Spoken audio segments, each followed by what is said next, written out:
Your, as usual, invisible master of ceremonies. I am joined down here in the lower left-hand corner of the screen by two wonderful faces. Alex, would you please introduce yourself? Hi, good morning. My name is Alex Waro. I'm an editor at Gamasutra, and to my right, over here, behind the stick figure, is our special guest. My friend, would you introduce yourself? That is actually a accurate webcam footage. Yeah. My name is Andrew Morrish, and I am the developer of Kingsway, which you can see on your screen right now. Yeah. Speaking of screens, Andrew, I can't help but notice that this game, I don't know, it looks like I'm just playing this on a really old computer right now. And not really play. Like, it looks like you just made a little game that takes place one window here. But wait, what is this? Every single window seems to be part of the game. Can you tell us what the heck is going on, and why you wanted to make Kingsway? Well, yeah. So it's an RPG, Yeah. and it's presented itself as an operating system. So each part of the game is something that you would have seen in an operating system back in the 90s, or things that you might recognize from today. So this battle right here with this revenant is sort of like a chat window where you use your skills to attack them. They attack you. Lots of loading bars. Oof. As you could see, it was hiding some of your windows, so that's how some of the mechanics kind of cross over between, battling and the UI, because the game is mostly UI. Yeah, I think what this game has brought to mind for me, or brought into sharp relief, is that games are so often not about the game. Like so much of. I died. Sorry, Brian. So much of games, we talk about world building and lore and storytelling and all that, but like so much of actually playing a game is in the act of playing it, right? It's in clicking on the buttons, it's in looking at the UI, looking at the map.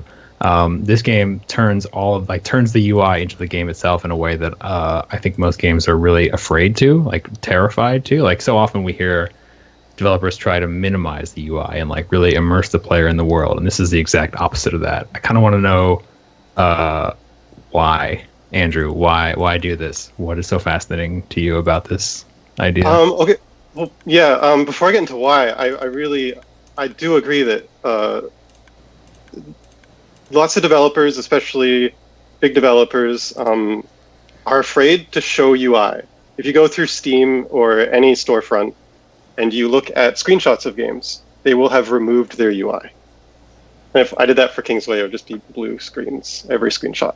Yeah. But I guess why did it? I don't know. I thought it was just a so silly, fun idea one day.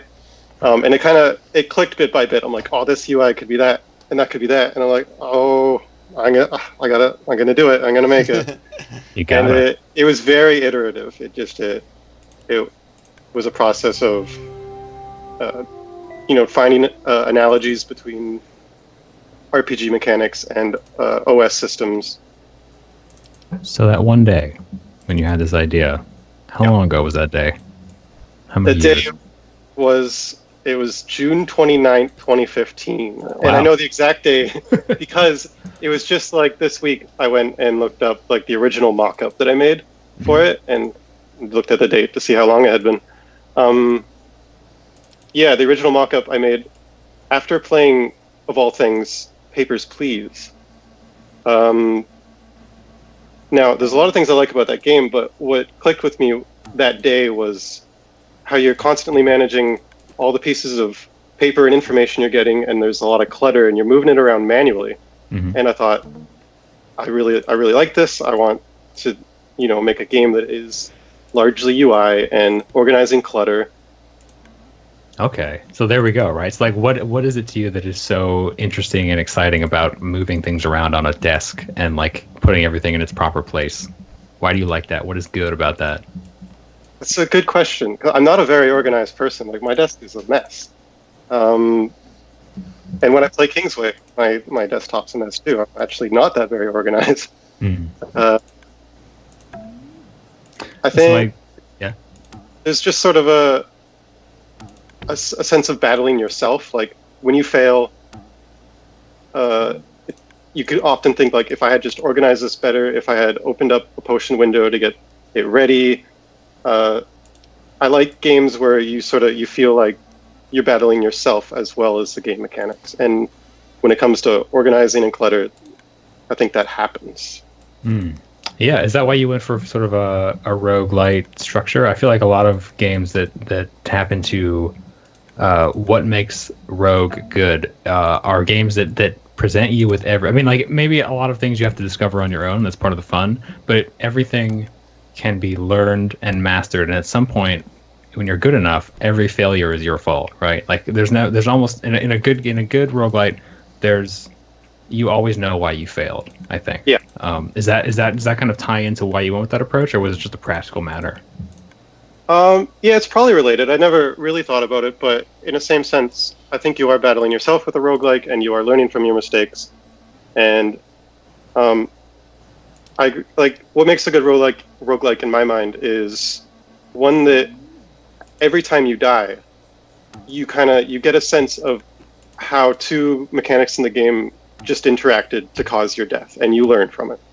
And a roguelike to me isn't about like the overall, like, it is about the interaction of each bit,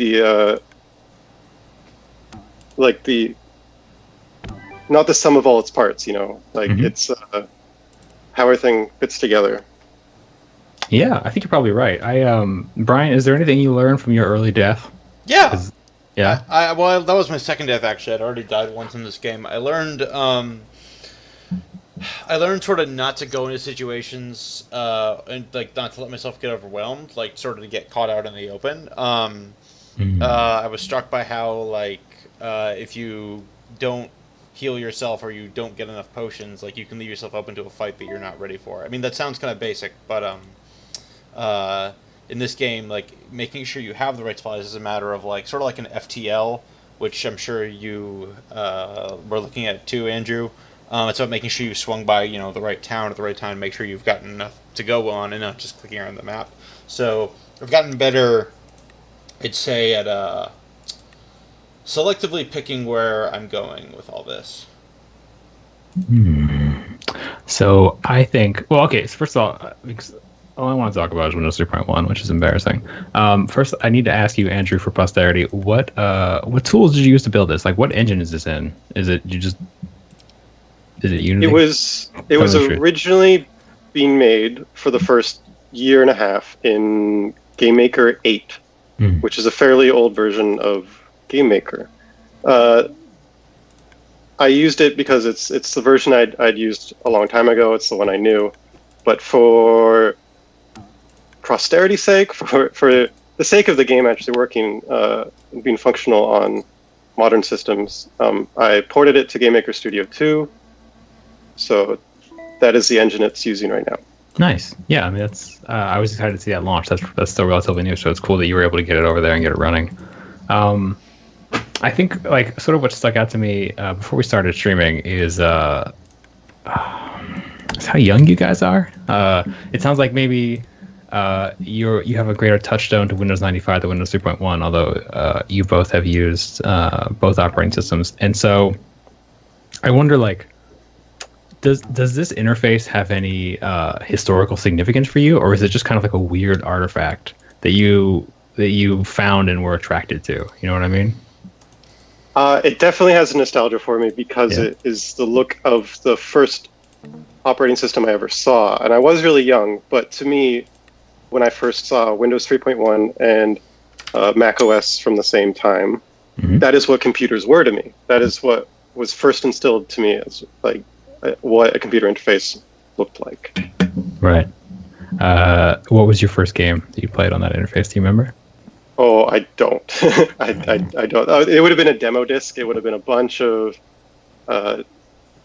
games that I could sort of have, like, nebulous memories of. But no, I couldn't name one. Oh man! So I was gonna say Castle of the Winds, which. Yes, that is one of them. Definitely not the first. Yeah. That's the first one I remember. I don't think it's my first game either, but it's the first one I go like, oh, I remember that name. That was a weird thing. I'll never forget that because that's one I still like will go back to every few years. Really? Yeah. Huh. That's. Go ahead. I think just because, well, yeah, nostalgia, of course. Mhm. And when I started making this, I'm like, yeah, this is definitely influenced by Castle of the Winds. So I think during the development process of this, I definitely went back and looked at it. So I mean, of course, want to like pick your brain about actually making this game. That's important. But first, I want to know, what was it like to go back to Castle of the Winds, which, for those who don't know, is from the late '80s, early '90s. It was published by Epic Mega Games back when they were Epic Mega Games. It ran on an interface like this. What was it like to go back to that over 20 years later and look at it as a game? I'm biased. I have nostalgia for it, so I didn't hate it. I wouldn't say it's bad. It's thin. It's not got a whole lot to it. You kind of just like hold a direction, go into a random dungeon, and as you bump into enemies, they die, and then you rest to heal your health. And it's just a very, very tedious repetition of that. And basically just, it's okay to me because a lot of computer RPGs to me are sort of a Zen experience. It's just of managing these numbers and getting like items that increase those numbers just by a bit, leveling up every once in a while. And it has those things in Castle. So it kept me happy. That's all I need to be happy. I kind of ask you about that because I don't know that you've made a lot of RPGs before, or at least published them as commercial products. But we can talk about that in a minute. We should talk about how you built this, because that's what everyone wants to know when they see this on Steam and they're sharing it on Twitter. How do you build an interface like this? Like, just where did you start? Like, how do you get the window? How did you decide how to move the windows and why? Like, how does it work? It's just a matter of, I guess, moving around windows in Windows. Like, I guess sometimes you know how to use Windows or Mac. You know how to use the interface. Mm-hmm. But when you actually think about the little tiny details of if I double click this or if I'm holding Shift while I do that, it's like, can you actually like recall it, how it works perfectly? So yeah, a lot of it's just getting the details of those interfaces right, implementing them so that it felt natural, so that didn't have to be too much of a tutorial in the interface, because they know what to do, right? Right. When they see. I mean, if they've used a Windows-based graphical user interface in the last like 20 years, they know what to do, which presumably is like a lot of your potential audience. Yeah. So I wonder, like, what value did that bring to you as a developer, if any, right? Because I wonder, like, is there some merit in studying ways that people are used to interacting with technology rather than, like we recently published a blog by a game developer who was basically railing against the idea of UIs, like specifically Minimaps, right? Like Minimaps are so big on most games, most big budget games, and like they take up so much of the screen. It's a giant, like, it just takes you out of the experience. But they're super useful too. Like the game isn't just taking in the world; it's also completing quests and finding things you're looking for, and like understanding the space. And having a minimap is a utility. So you've taken this approach that it seems like gives players a very natural way in. They don't have to take a tutorial. They don't have to like get used to seeing things. They're just used to it already. I wonder if that's something you could apply to other games. Like, did that meaningfully change the way you develop those games compared to your past work? Yeah, I think I wasn't too worried about accessibility. People, as you said, if they've used an interface in the last 20 years, they know how to use this. So yeah. I think that's where I, got some comfort in doing this weird thing that maybe at least I could make a weird game, but people would still know what to do. I personally, like, I really like games that use minimal UI too. Like, I like The Last Guardian. I like, Bloodborne, Dark Souls don't have mini maps, and I do appreciate that. So I think I never want to really attack like a like specific mechanic in a game and say that should never ever happen. I think what I'm trying to do here is maybe show that you can make something fun, even if it is sort of terrible, archaic. If you can focus on it and find some fun in it. I think it's very situational. Like I think minimaps are probably very useful in certain games, but I'm so glad they're not in some of them that they're not. Yeah, I think providing the player accessibility options, like from turning off and on UI elements to color changing, is like incredibly key and really thoughtful as a designer if the team has the bandwidth and the skill. I wonder. Well, first I should go back. Can you help us talk about these kinds of games that have like a second, not a second screen interface, but like they have like a virtual desktop, right? Like Bryant will remember, like we were talking about this, I think earlier this year and late last year with games like Duskers, which is like the conceit of that game is that you are sitting at another computer terminal in your computer terminal and you're controlling robots far away, right? So with this game, you're sitting at a virtual desktop, apparently controlling tiny adventurers that are somewhere else. Like, how do you talk about that idea when you're talking with other designers or other people? Like, how do you just explain what this is? You do it wrong a lot, and then you sort of gauge people's reaction to see. We got to make a word up or something. Still, still working on that. It depends who you're talking to. It depends. Like, you got to have an idea of the other person's like breadth of knowledge when it comes to games and computers. Like, if I'm talking to my family who asks, what are you doing? This is a really hard one to explain. Mm-hmm. It's like why this? But if I'm talking, and what do you say? Why would you it just seems fun? But I'll just say it's silly. Don't It's I sort of try to mitigate it. But with talking to other developers, I can usually just be more like, it's like a RPG that you use it's a mock operating system to interact with, and that's usually enough. That usually gets people's interest enough to look at a screenshot, which explains it better. Mock OS is a really good way. I'm gonna write that down. And I feel you. It is. I don't know if it's equally hard, but it is similarly tricky to tell your parents that you write for a website about video games called Gamasutra.com. So I don't, just say you write on the internet. Something that stands out to me, and like Brian, maybe you can weigh in with whether this is frustrating or cool, is this like the windows during combat, they move and shift, almost like there's a virus or something. But clearly, it appears to be like making combat more challenging because you have to try and get to the attack button and get to your potion bag and stuff. Andrew, like where did that come from? Was that just in your mind back in 2015, or was that part of the iteration process?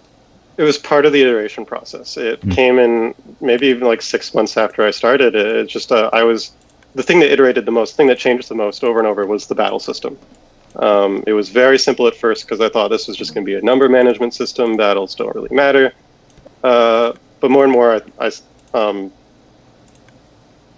decided, that the battle should probably be good too. And so just having more things that happen during the battles. The movement is different between enemies, so some move fast, some move slow. They have different patterns. Some don't move at all, but they'll have like teleporting, or they'll throw stuff. And still, you've probably seen a few traps go by, arrows and poison darts. And there's fireballs. Different enemies have those sort of things that move too, with their own patterns. And the movement, like the pattern of movement, is also analogous with what they are. So a zombie sort of moves slow and on like kind of an angle, sort of lumbering. All these things were taken into account. Yeah, it kind of reminds me, and this is not like these two games they're two separate beautiful beasts that far apart, but like I remember playing Undertale, I think last year, and that has a battle system that is like set in the trappings of a very traditional role-playing game, but it has a battle system that's very active, and then it has movement and patterns that are tied to a given enemy's like actual, like you might say, personality. And I think it's a really neat idea that maybe could be explored a lot more. I don't know, Brian, do you think, are you learning patterns? Are you able to master the combat system as you play longer, or is it just kind of random? I've noticed I haven't been paying attention to patterns. I am dealing with a weird thing where my monitor just keeps going black. No, it's part of the game. But I will say, I think I would say that these it's not irritating at all. The system. It's just more. Although the only thing I will say is it has felt a little arbitrary. Like it hasn't like it's like, oh, it's moving, and sort of my instinct has been, oh, it's moving because if I just sat here and clicked on it, that wouldn't be. It would just be clicking. It wouldn't be involve any kind of stuff. So that's been my gameplay take on it. Sorry, Andrew, if that was a little backhanded. No, that's all right. I've seen some people have like no trouble with it. Some people get sort of panicky, and there's no missing in the game. Like you click a skill, it happens. Yeah. But sometimes sometimes there's two enemies on screen at once, and they can kind of panic and hit the wrong skill, and so that is sort of just out of the mechanic of the window moving. You have a missing mechanic, even though it's not programmed into the game. You can miss a skill. You can press the wrong one. Yeah. Because it's moving around. Yeah, so that makes the missing analog then, which I guess. Yeah. Yeah. Yeah, I mean, actually, I think it's really interesting that, like we said earlier, like the UI becomes the game, right? Like the game is tracking and clicking these buttons and sort of being quick and fast, and it's all like those. That's how you apply your skill and your reflexes. But in a weird way, like the trappings that you've chosen to dress this in can be a distraction in those cases, right? Because people don't expect their windows to move, and they don't expect multiple windows to pop up all at once, and like they need to quickly click on them, unless they went to a lot of bad websites in the 90s or whatever. So, like, I wonder, how did you grapple with that at all? Like, I mean, you mentioned this was an heavily iterated system. Like how did you decide on really simple things like the speed of windows or how certain windows move based on what enemy they represent? The speed things, little details like speed, were tweaked constantly just based on playtesting.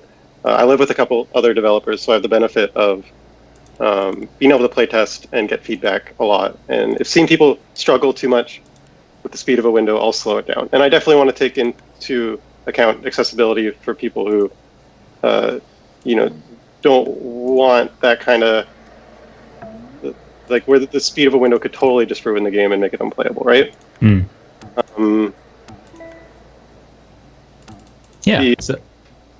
Sorry? No, all you. I was trying to remember the second half of the question. It's been a long week. Yeah, no, I can only imagine. I just kind of wanted to know, whether that caused any problems. But it sounds like you were able to sort of suss out where the problems were and deal with them if necessary through playtesting. Did you have any experience playtesting with a wider audience, or was it mostly with the devs in the house? Devs in the house at first. Then it was at PAX East earlier this year. So I got a fairly different perspective there. Then Adult Swim, the publisher, has their in-house testing team, and they also outsource some testing. So yeah, I had all sorts of feedback. Definitely clashing feedback at times. So there's a lot of there were some people who were like, the window's moving totally ruins it for me.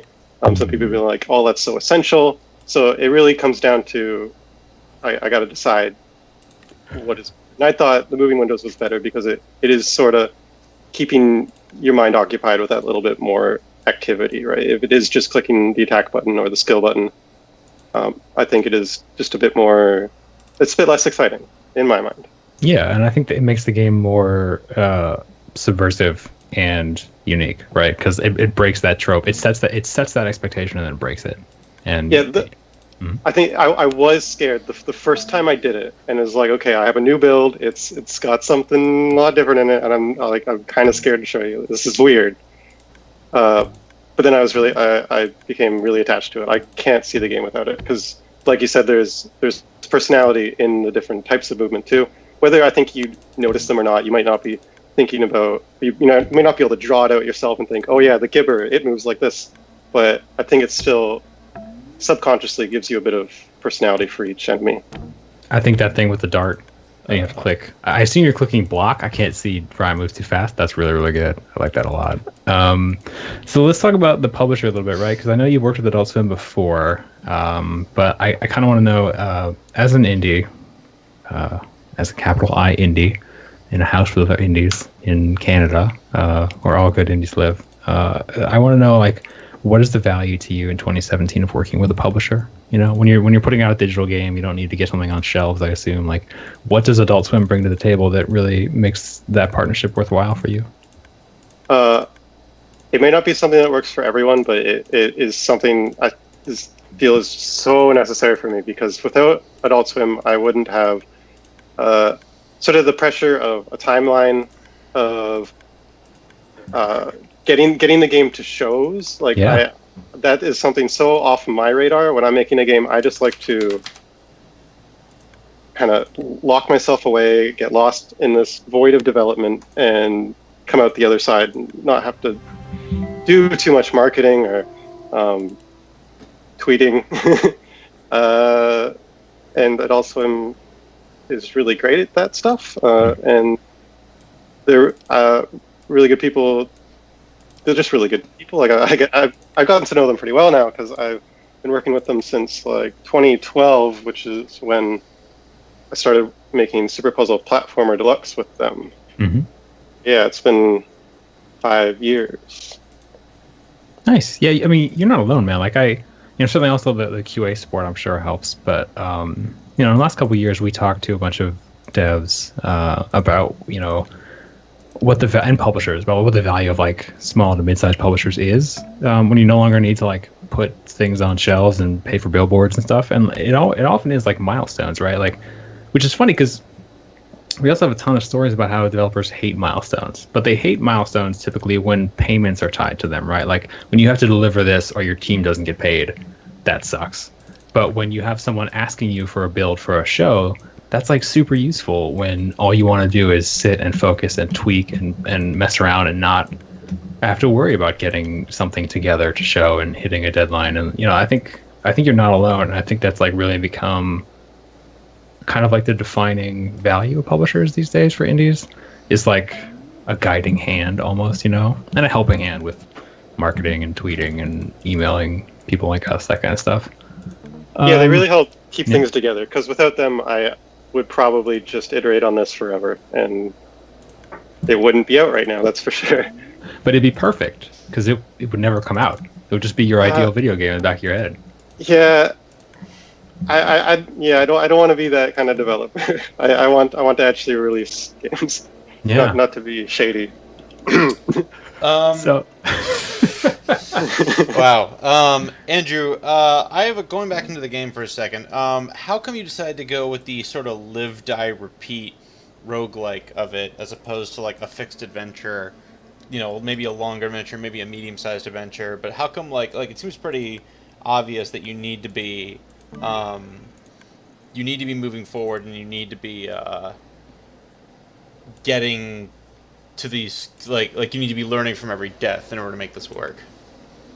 Yeah, difficulty is not really like something on my list. Like, I don't think, it's got to be hard. I don't try to do difficulty that way. What I think happens, and this is why I think a lot of roguelikes are hard, is that in just trying to make every mechanic matter, it becomes difficult, because if you lose track of one mechanic, you are going to suffer because of it.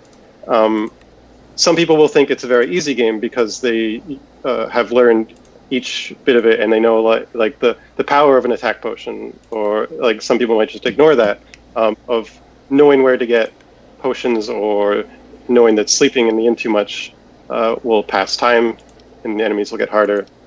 As soon as you, I think, make it too easy, players will just take the path of least resistance, and they will totally not even know about a lot of the mechanics in the game, and their experience with it will just sort of be unmemorable, and it'll mostly probably just be them spamming the attack button because they didn't have to do anything else, right? So that sort of raises the question naturally, like, what do you think is what do you think is game? Like in your mind, like what is the point of it? Like what is valuable to you about games? Why do you make them, and what are you trying to give your players? Oh my God, I don't know. I don't know why. What I do, I don't know what's fun. I like so many types of games. Ones that are kind of rough to the player, I guess you'd say, like roguelikes, like Dark Souls, of course, is an obvious choice. I also like games that are just sort of playgrounds. Ones like Nobi Nobi Boy. Yeah. This is like the totally opposite end of the spectrum, and I love those two. So I think what is game is what a game developer makes. I mean, that's a trick question, right? Like, what is game is what is game to you, right? It's everything, and maybe it's nothing, depending on who you are. Yeah, it's whatever I'm playing at the exact moment, I guess. I'm not too picky. Fair. So I just want to watch you play this for a while, Brian. Can we? I don't know if the stream can hear the music or not. I thought like I've turned off the music for now. The music's pretty cool.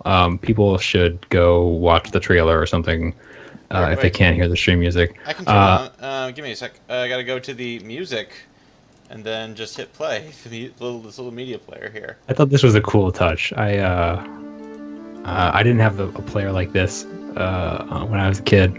My first music player was Winamp, which wasn't quite as cute, kind of stupider.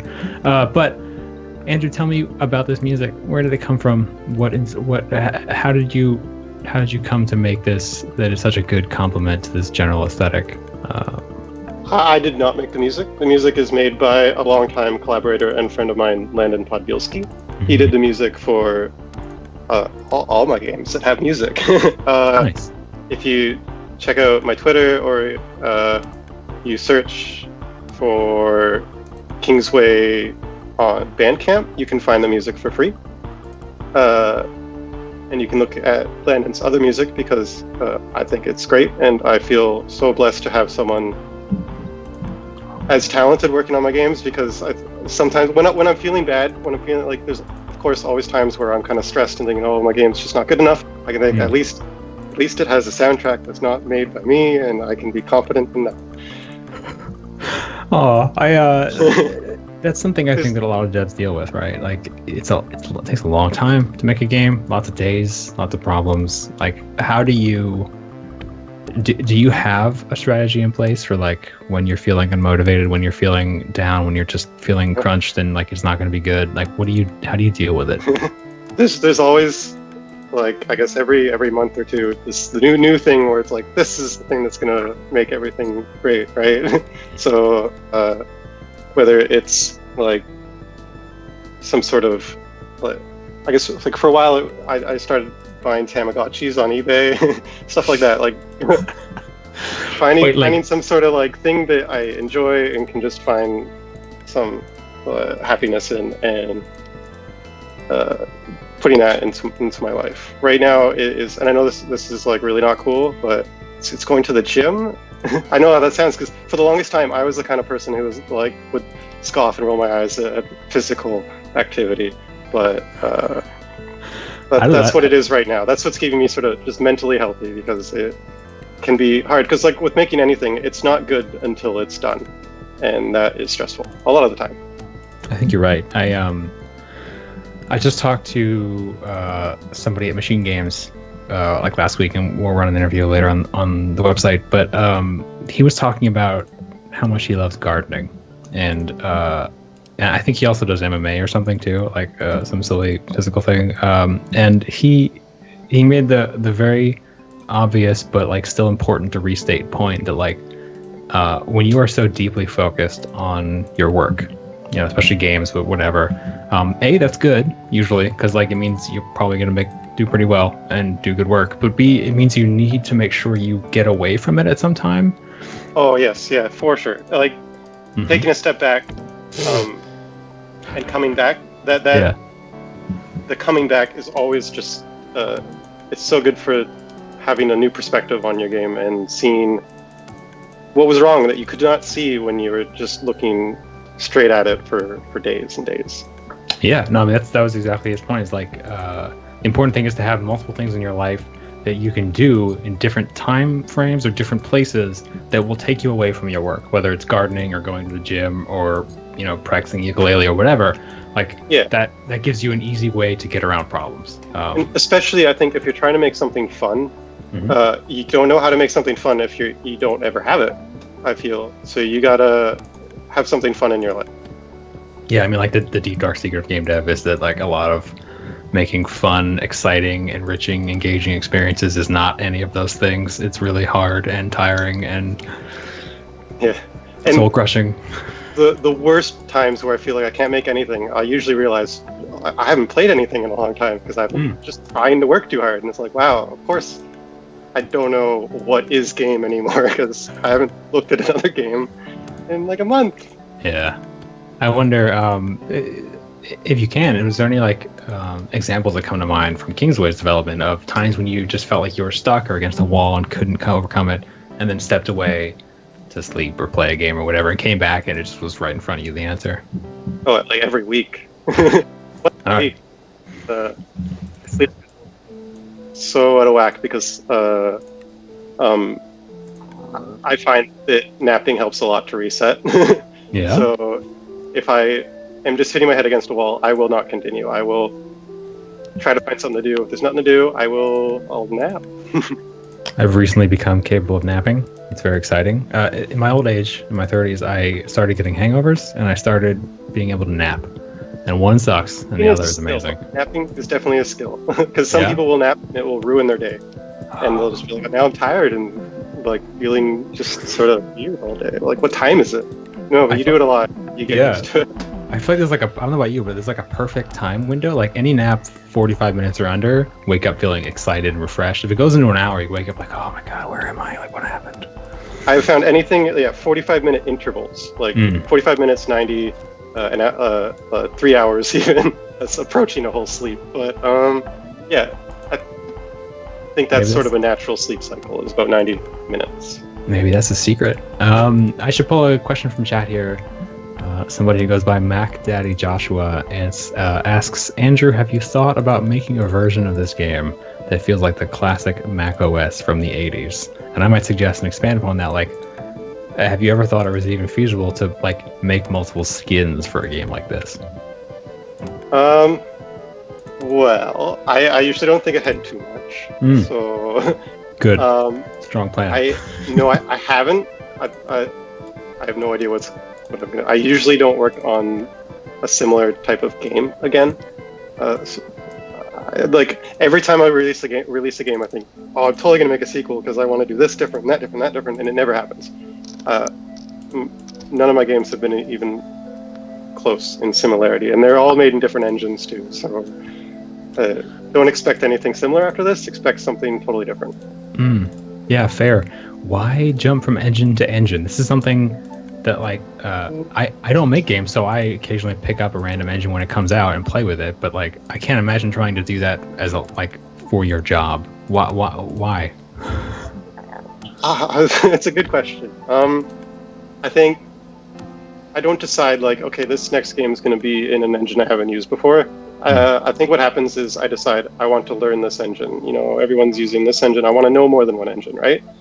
And usually a game ends up being in the new engine, I think, because I usually get hooked on something I don't understand fully. If I try making a game in an engine I already know, usually is that means lost you there, Andrew. When it's an engine I don't understand, it's a problem and I have to solve it, and I can't do anything else until I solve that problem. And I think that helps my development a lot. I think maybe it's dangerous to think about too much. I might overanalyze it, but that's my guess. That's what we do here, man. We sit for an hour and we overanalyze this thing that you just made for 2 years. I wonder, were there any specific constraints of working in GameMaker 2 that you think, or even the original, the version 8 or whatever, that pushed you in this direction? I didn't want to use Unity, which is what I used for my previous game, because it being a 2D game, I wanted to use the 2D engine. The restraints of GameMaker are mostly just the original prototype was being made in GameMaker 8, and that is not exactly the most powerful. Yeah. Of any, and having all sprites, like this game looks simple, but it's a lot of sprites. Like one window is using what's called a 9-slice system, which is basically 9 sprites stretched out and placed in a certain order that you can rescale it, and the window's going to look the way it is. So each window is 9 sprites, each button is this, and you have overlapping windows. You just have eventually so much on screen. That is where GameMaker starts to struggle, is having basically screens and screens worth of graphics to draw. Like a 3D game is fairly simple. You'd think a 3D game is harder, but for a graphics card, but these days graphics cards are made to focus on polygons, and you might have a lot of things on screen in a 3D game, but really it is just one screen full of like a one screen image for the graphics card to render. Mm-hmm. And this, you have the background, you already have one screen of graphics, and then you have all these other screens, and that's what graphics cards aren't very good at. So yeah, there was a lot of optimization that needed to be done. Then when I ported it to GameMaker Studio 2, which was more powerful, it ran a lot smoother on older computers, so worked out pretty well. Nice. So yeah, and it we sounds optimized from an early state. Yeah, it sounds like the engine really had no influence at all on this idea. Just it was you trying to squash this super neat, interesting, weird game idea into an engine that could run it effectively. Yeah, for me, that's usually what I do think. Like the ability and the strength of an engine does have a lot of influence on games usually. Brian, any salient observations? I noticed that you've traversed the world of Kingsway. I've died. From a number of perspectives. Yeah, I've died is what you're saying. I've died a lot. I just got overwhelmed after leaving the dungeon. I thought it'd be a quick jaunt to the nearby town, but I got jumped by a monster that was pretty bad. I'm discovering I'm trying to discover the item transference and seeing how it influences my path and leading me towards this kind of magey system, because I have mage items to use over and over again. I'm curious, Andrew, when you were like trying to figure out how to make all these systems based on this old classic interface, what got cut? What kind of ideas did you have to leave behind because they weren't workable, tenable? This might take a minute to think about. It's still a blur right now. But, yeah, no pressure. Tell us about your dreams, all your dream features. Oh man, it's a good question, but I guess in general, not to, like I can't think of anything specific right now, but anything that was very OS-like but not fun. There were things that I kind of was wanting to stick to my guns on, but I would remove simply because, like, yeah, they were quirky and they fit the OS theme, but were they fun? Maybe not. Like, how are we talking? Like defrags? Like, are we talking like if you died too much, you'd have to like restart? Like, how weirdly quirky did you want to get with this? It was up in the air for a long time. I was back and forth on thinking, this needs to be more like an OS, needs to be more like an RPG. It had sort of a, personality disorder. I'm happy with where it ended up. So sort of choices like having the music player being a music player and not playing music based on where you are was something that was sort of a struggle between the UI and the game, right? Because it was one where I didn't really get much support for the way it is at all, but I really wanted it to just be a music player on the desktop and you play the music you want when you want. And everyone's like, it's a boss fight, it should play boss music. You should be able to put in your own tracks, right? Like if you take the effort of putting MP3 files into a folder or whatever, or MIDI files into a folder, you should be able just to play those whenever you want. You should. You can't. That is largely a limit of the engine. I'm sure.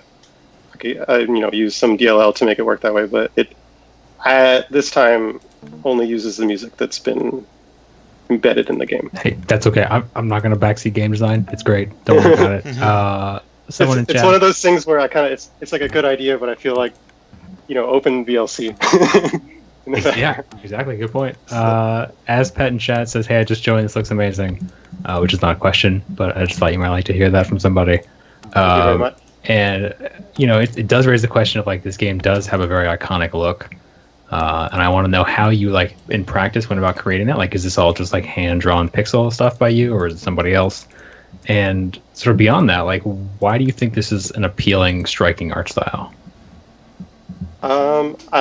First, it is, it's all just like pixel by pixel by myself. In like super old version of Photoshop. What is it? Photoshop CS3. I don't know. I haven't gotten a new Photoshop in a long time. It works fine for what I do. So, I don't know.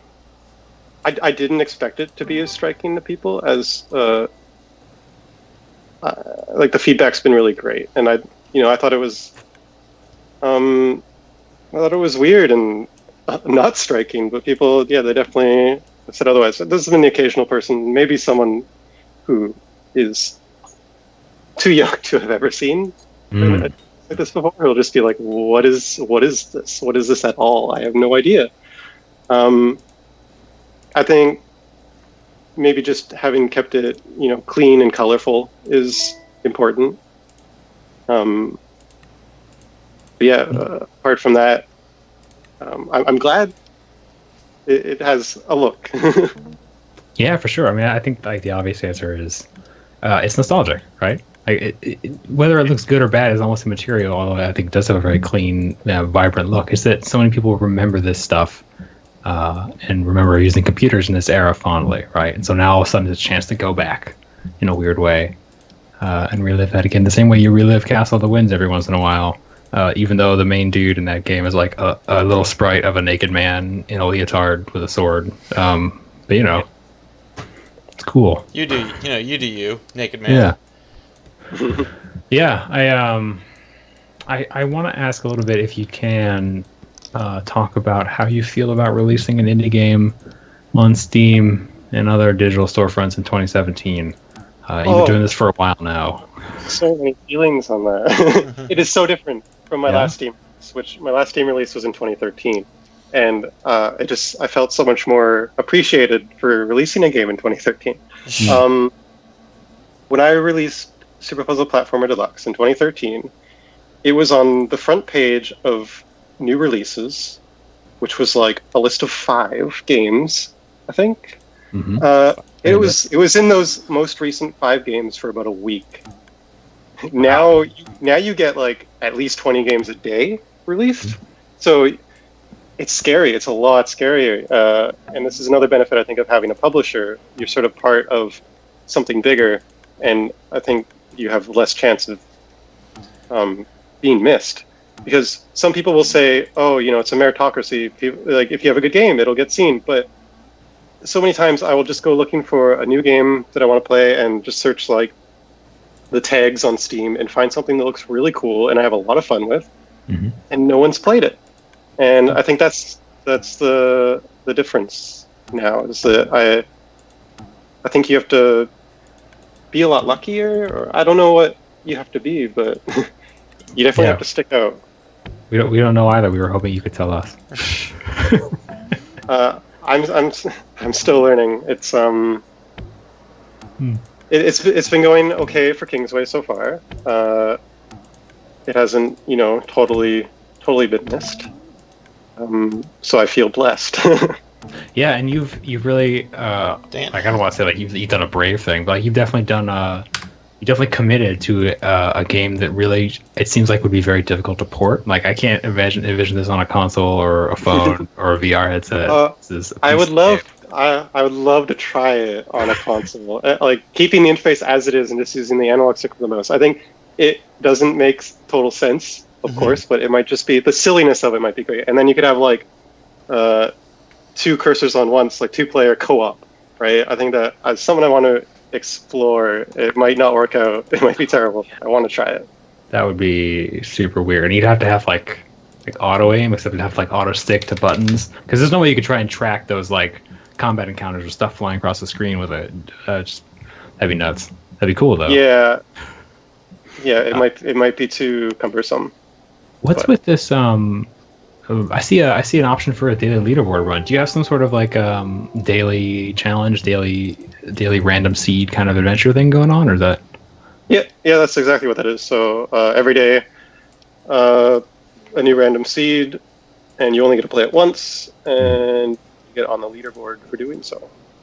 I feel like I've heard more people. I don't think there's been necessarily an uptake in developers including that in their games or anything, but I feel like in the last 2 years, maybe since Spelunky put theirs in, I feel like I've seen an uptick in people talking about that kind of stuff and being excited about it and coming back day after day and putting up videos or joining clubs and stuff. I wonder, like, how challenging was that to implement it, and why did you think it was an important thing to add? I thought it was important just because of how much I liked it in Spelunky. Yeah, I think Spelunky was maybe not. I don't know if it was the first, but it was a huge influencer.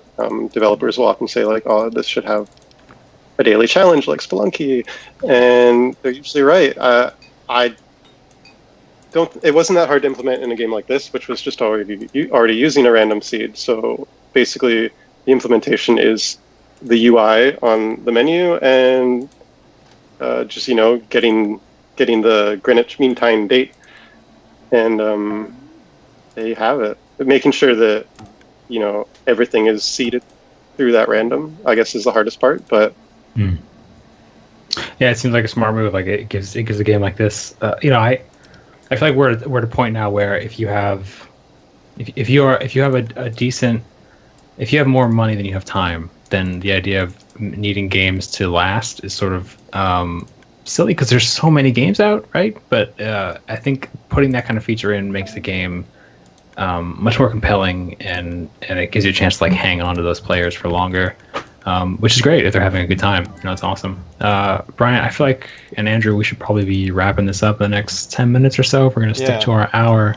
I'm sorry I talked so much, Brian. Do you have any burning questions you want to get out there? Yeah, I'm just going to, Andrew, could you sort of talk about how you walked through designing not just kind of individual encounters, but individual locations? Because you sort of like, it's one thing to make an encounter in this game and say they're going to encounter this monster, but to make an encounter where, like, okay, you're sort of looking at it from the back end and saying, if the player wants to do this, they need to dig through these items and these menus. Like, how'd you sort of keep that organized in your head while you were making this game? It's a good question. I don't know. Like I said before, I'm not a very organized person, so it is. I think it's a process of trial and error for me. Mm-hmm. Like it's definitely like you don't want the player to have to do too much or too little at any point. Mm-hmm. So having